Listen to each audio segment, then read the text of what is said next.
कि मनुस्मृति मानोगे तो हिंदू हो और मनुस्मृति नहीं मानोगे तो आप हिंदू नहीं हो। आप हमें किसी भी हमारे धर्म की किताब में दिखा दो, वेद में लिखा है, धर्म से निकाल दिया। देखिए मेरी बात सुनिए, हमारे किसी वेद में लिखा है, पुराण में लिखा है, गीता में लिखा, किसी उपनिषद में लिखा है, कहीं लिखा हो कि जो मनुस्मृति को नहीं मानेगा वो हिंदू नहीं है। ये धर्म के ठेकेदारों ने नई किताब बना ली है। मनुस्मृति ग्रंथ नहीं है, मनुस्मृति ग्रंथ है, वो कुछ लोगों को के लिए है ग्रंथ। वो जो चंद के लिए नहीं है। चंद वो जो 10% 15% वाले हैं, ये ग्रंथ उनके लिए है जो देश में जो धर्म के नाम पे विभाजन कर रहे हैं, जाति के नाम पे विभाजन कर रहे हैं, ये मनु ग्रंथ उन लोगों के लिए है। हमारे लिए तो एक ही ग्रंथ है, वो है हमारे देश का संविधान। वही हमारे देश का जो विधान है वो हमारे देश के गरीब, शोषित और वंचित, यानी कि जो दलित शोषित तबका है, जो शूद्र तबका है, उसको मुख्य धारा में लाने वाला है। और एक बात और, कई लोग भी इस बात को कह रहे हैं, कई बुद्धिजीवी वर्ग में भी ये चर्चा चल रही है कि इस देश में अब जो हिंदू है वो दो भागों में बट गए हैं। एक हिंदू जो 10% 15% है, वो 15% जो सवर्ण है उसमें भी दो भाग हैं। उसमें कुछ लोग ही हैं, चंद लोग जो मनुस्मृति को मान रहे हैं, और बाकी जो देश में 90% लोग हैं जो हिंदू हैं, 90% वो मान रहे हैं देश के संविधान को। आप कौन से वाले, मनुस्मृति वाले हिंदू हैं, संविधान वाले? आप अभी तक समझ ही नहीं पाए। भाई मेरा नेता संविधान मानने वाला है, हम संविधान मानने वाले हैं, और देश की 90% जो आबादी है, चाहे उसमें हिंदू हो, मुसलमान हो, सिख हो, ईसाई हो, सब देश के संविधान को मानने वाले लोग हैं। और जो 10% लोग हैं जो ये मनु का विधान मानने वाले लोग हैं, मनुस्मृति मानने वाले लोग हैं, इन्हीं लोगों से देश को खतरा है।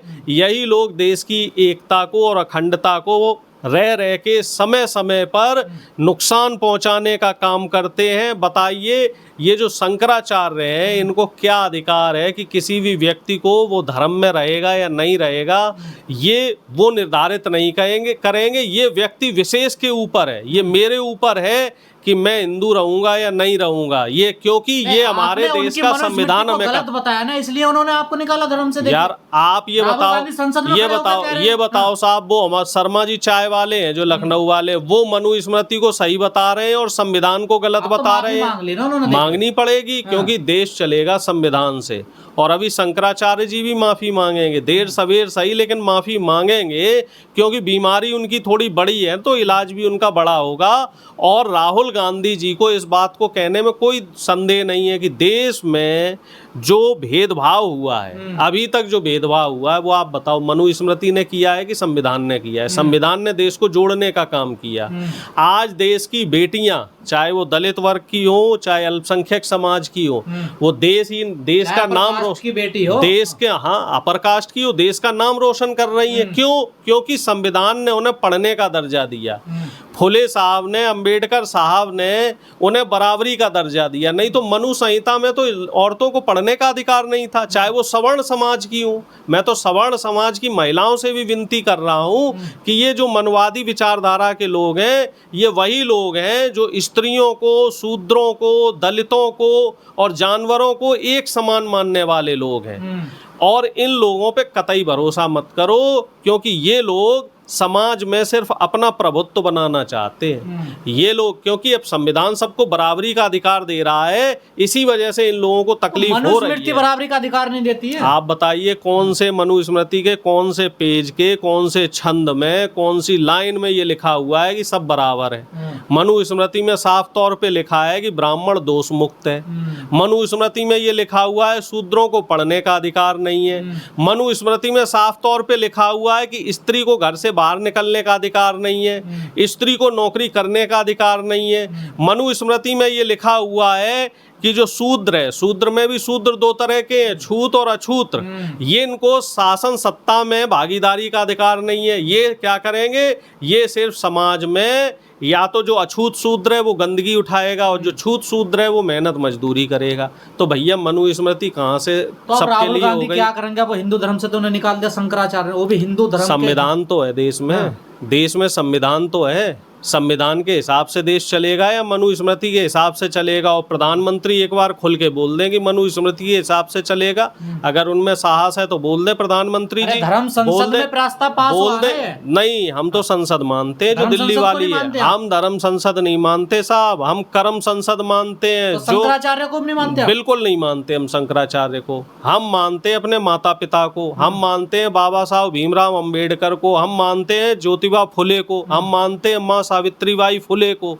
हमारे जो महापुरुष हैं, जो दलित शोषित वंचित समाज के लिए जिन्होंने 150 साल से 200 साल से जो लड़ाई लड़ रहे हैं, हम उनको मानते हैं। हम ऐसे पोंगा पंडितों को बिल्कुल नहीं मानते। ऐसे जो धर्म के ठेकेदार बने हुए हैं, जिन लोगों ने समाज में वैमनस्यता बढ़ाने का काम किया है, जिन लोगों में ने समाज में, अब ये बताइए, हालांकि ये बात मुझे डिस्कस नहीं करनी चाहिए, अगर सब हिंदू हैं तो जो दलित है उसको मंदिर जाने का अधिकार क्यों नहीं है भाई?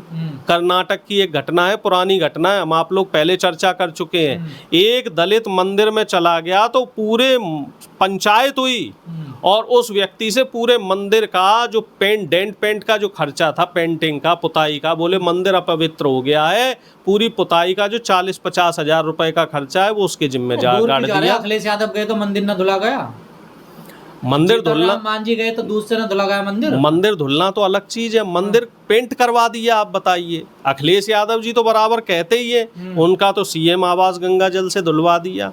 वो कन्नौज में जिस मंदिर में गए वो मंदिर धुलवा दिया गया।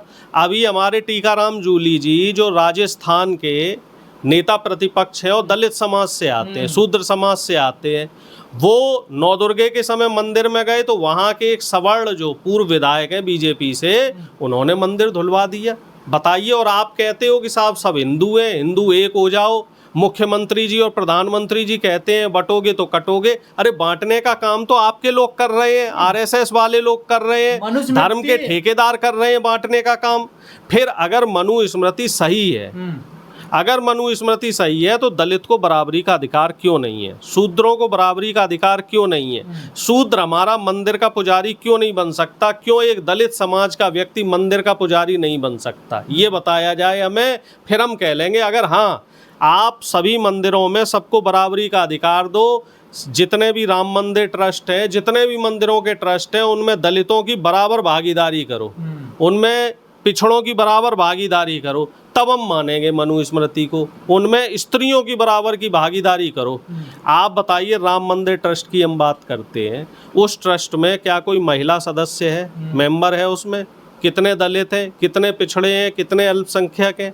फिर बताइए, राम तो सबके थे और भगवान राम का जो युग था उस समय तो ये कहते थे कि राम राज बैठे त्रिलोका, हर्षित भये गए सब शोका।